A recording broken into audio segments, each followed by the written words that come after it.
Hello aspirants, welcome to Vishnu IAS academy. ఒకప్పుడు 1980s 1990s ఎరాస్లో పిల్లల్ని తక్కువగా కనమని చెప్పి ప్రభుత్వాలు చాలా ప్రోత్సాహం చేసేవి కదా. అలాగే స్టెరిలైజేషన్ ఆపరేషన్స్ కూడా మన ప్రభుత్వం అనేది కండక్ట్ చేయడం జరిగింది. మరి ఇప్పుడు ఉన్న ఈ పరిస్థితిలో పిల్లల్ని ఎక్కువగా కంటే మాత్రమే దేశభక్తి మీకు ఉన్నట్టు అని ఏపీ చీఫ్ మినిస్టర్ అయిన చంద్రబాబు నాయుడు గారు జూలై 11న వరల్డ్ పాపులేషన్ డే సందర్భంగా అనౌన్స్ చేయడం జరిగింది అమరావతిలో.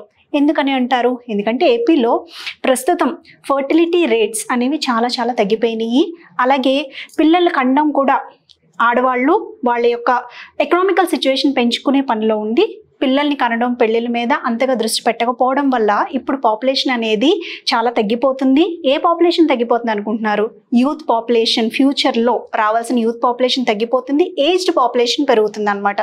సో దీనికి కానీ ఏపీ ప్రభుత్వం చాలా మెజర్సే తీసుకుంది. రీసెంట్గా ఒక 6 to 7 months బ్యాక్ అయితే పంచాయతీ ఎలక్షన్స్లోను, మున్సిపాలిటీ ఎలక్షన్స్లోను పోటీ చేయాలని అనుకునే వాళ్ళకి 3 పిల్లలు కంపల్సరీ ఉండాల్సిందే అనే ఒక రూల్ని తీసుకుని రావడం జరిగింది.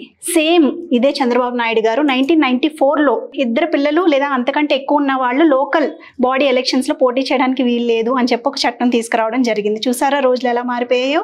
అలాగే రీసెంట్గా ఆడపిల్ల గనక 2 కంటే ఎక్కువగా ఆడపిల్లలు పుడితే 3వ ఆడపిల్లకి 50,000 రూపాయలు బహుమానంగా ఇస్తామని కూడా ఏపీ ప్రభుత్వం ప్రకటించడం జరిగిందనమాట. సో దీన్ని బట్టి మనం చూసుకుంటే ఏపీలో పాపులేషన్ గ్రోత్ యొక్క ప్రాముఖ్యత ఎంత ఉంది అని చంద్రబాబు నాయుడు ఆయన అయితే ఒకటే మాట అన్నారు నిన్న.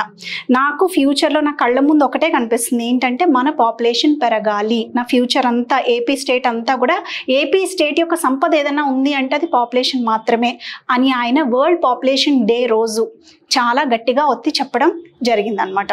Thank you.